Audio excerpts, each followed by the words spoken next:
Beberapa waktu terakhir isu pelemahan yuan China kembali merebak.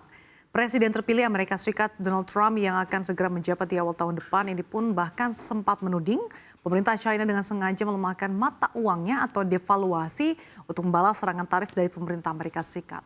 Lalu apa sebetulnya alasan pemerintah China malah melemahkan mata uangnya dan apa dampaknya kalau yuan melemah bagi mata uang Garuda? Selengkapnya akan kami ulas untuk Anda. Dalam China, siapkan amunisi hadapi perang dagang. Kita lihat di slide yang pertama. Para pemimpin dan pembuat kebijakan China dikabarkan sedang mempertimbangkan untuk membiarkan yuan melemah pada tahun 2025. Mereka bersiap untuk menghadapi tarif perdagangan Amerika Serikat yang lebih tinggi pada masa kepresidenan Donald Trump yang kedua. Hal tersebut dilakukan setelah yuan menyentuh level terkuat dalam 3 tahun terakhir. Nah, yang dikhawatirkan menurunkan daya saing produk ekspor China. Langkah ini mencerminkan kalau China membutuhkan stimulus ekonomi yang lebih besar untuk melawan ancaman tarif yang lebih besar dari Donald Trump.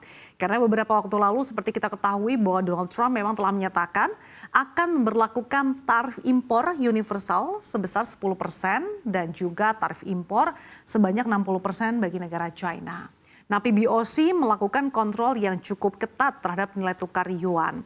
Setiap hari nilai tengah ditetapkan dan membiarkannya menguat atau melemah hingga 2%. Nah, tidak seperti bank sentral pada umumnya, Bank Rakyat China atau PBOC memang tidak independen dan dilaporkan mendapatkan campur tangan ketika nilai mata uang yuan mengalami gejolak. Perkiraan rata-rata para analis adalah bahwa yuan akan jatuh ke 7,37 per dolar Amerika Serikat ini pada akhir tahun depan. Meskipun memang faktor kuncinya adalah seberapa banyak sih Trump akan menaikkan tarif dan juga seberapa cepat Trump akan menaikkan tarif tersebut. Nah, mata uang yuan ini telah kehilangan hampir sekitar 4% nilainya terhadap dolar Amerika Serikat sejak akhir September seiring para investor yang bertaruh dengan kemenangan Trump. Dengan pelemahan yuan, maka daya saing produk China di pasar internasional ini akan membaik. Sebab ketika nilai tukar yuan terus menguat, maka harga produk China ini menjadi lebih mahal dan permintaannya berisiko menurun. China ini memang perlu menjaga ekspornya tetap tinggi karena merupakan kontributor utama pertumbuhan ekonomi. Yuan atau renminbi sebagaimana yang terkadang dikenal memang telah mengalami kesulitan sejak tahun 2022 karena terbebani oleh ekonomi yang lesu dan penurunan arus masuk modal asing ke pasar-pasar China. Untuk itu membiarkan yuan terdepresiasi ini membuat ekspor China akan menjadi lebih murah dan mengurangi dampak tarif. Kondisi ini pun juga dapat menciptakan pengaturan moneter yang lebih longgar di dalam negeri China. Sementara itu kebijakan moneter di China yang berbeda dengan kebijakan ultra longgar di Amerika Serikat serta beberapa negara maju lainnya membuat aset-aset negeri Tiongkok ini menjadi lebih atraktif. Alhasil aliran modal asing masuk dan membuat yuan perkasa. Pada periode pemerintahan pertamanya beberapa tahun lalu, Donald Trump pernah menjuluki China sebagai manipulator mata uang.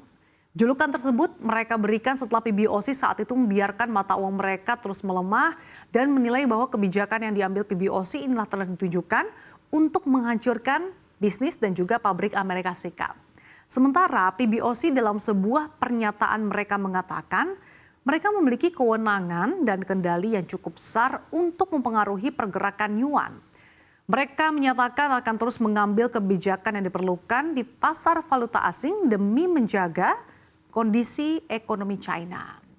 Saat itu China membantah tuduhan Donald Trump bahwa China telah memanipulasi yuan untuk mendukung para eksportir dalam negeri.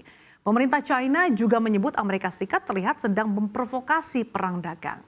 Nah, sebagai informasi, Undang-Undang Amerika Serikat menetapkan 3 kriteria untuk mengidentifikasi sebuah negara telah melakukan manipulasi mata uang. Kita lihat, yang pertama yaitu surplus neraca berjalan global yang material. Kemudian surplus perdagangan bilateral yang signifikan dengan Amerika Serikat.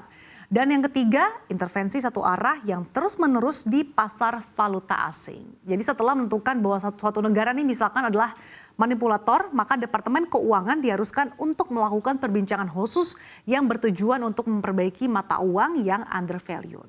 Nah, sebelum China, Departemen Keuangan Amerika Serikat telah menetapkan Taiwan dan juga Korea Selatan sebagai manipulator mata uang. Penetapan tersebut dilakukan pada tahun 1988 ketika tahun Kongres memberlakukan hukum peninjauan mata uang. Di tengah ketegangan antara China dan Amerika Serikat yang meningkat menjelang masa jabatan Donald Trump yang terpilih kembali sebagai Presiden Amerika Serikat di awal tahun depan, dalam pertemuan dengan para kepala lembaga keuangan multilateral di Beijing pada beberapa waktu lalu, China menekankan pentingnya dialog dan juga kerjasama untuk menghindari kekacauan ekonomi lebih lanjut, di mana Presiden China Xi Jinping telah memperingatkan Amerika Serikat agar tidak memulai kembali perang dagang. Ia mengatakan bahwa tidak akan ada pemenang dalam perang tersebut. Ia menegaskan bahwa perang tarif, perang dagang, dan juga perang teknologi ini bertentangan dengan tren historis dan hukum ekonomi. Jadi tidak akan ada pemenangnya. Peringatan Xi Jinping ini menggarisbawahi posisi China saat menghadapi tekanan perdagangan yang meningkat dari Amerika Serikat, khususnya setelah Trump berjanji untuk mengenakan tarif yang lebih keras saat ia kembali ke Gedung Putih pada bulan depan. Belum lagi pada minggu lalu pemerintahan Joe Biden mengumumkan putaran ketiga pembatasan ekspor dalam beberapa tahun terakhir yang membatasi akses China di sejumlah jenis peralatan pembuatan semikonduktor dan chip memori canggih serta memberlakukan kontrol pada lebih dari 100 perusahaan China. Lalu apa sih sebetulnya dampaknya bagi Indonesia jika yuan melemah? Mata uang Garuda ataupun rupiah mengalami depresiasi dan semakin mendekati level 16.000 per dolar Amerika Serikat. Nah, rupiah yang cenderung melemah ini dinilai akibat spekulasi terkait China yang memperbolehkan depresiasi yuan lebih lanjut untuk mengimbangi dampak kebijakan tarif impor oleh Trump. Dari kacamata Amerika Serikat, depresiasi yuan yang dilakukan pemerintah China dianggap sebagai upaya untuk mengimbangi dampak dari penerapan tarif yang lebih tinggi terhadap barang-barang China yang masuk ke Amerika Serikat. Nah, yuan yang lemah ini membuat barang-barang ekspor China justru lebih kompetitif atau lebih murah jika dibeli dengan mata uang asing. Meskipun memang tampak menguntungkan bagi konsumen di seluruh dunia yang saat ini bisa membeli produk China dengan harga yang lebih murah, tapi devaluasi mata uang yuan ternyata bisa menyebabkan resiko-resiko lain. Pelemahan yuan tentunya bukan kabar baik bagi Indonesia. Produk made in China ini dapat menjadi lebih murah sehingga membuat permintaannya berpotensi meningkat. Nah, jika tidak diimbangi dengan peningkatan ekspor, maka neraca perdagangan Indonesia ini bisa mengalami pembengkakan defisit. Melemahnya yuan juga akan membuat impor ke China lebih mahal dan berpotensi mendongkrak inflasi dan memberikan tekanan lebih lanjut kepada ekonomi yang memang sudah melambat dan sekaligus mendorong para pemegang mata uang untuk menggunakan uangnya membeli aset-aset lain.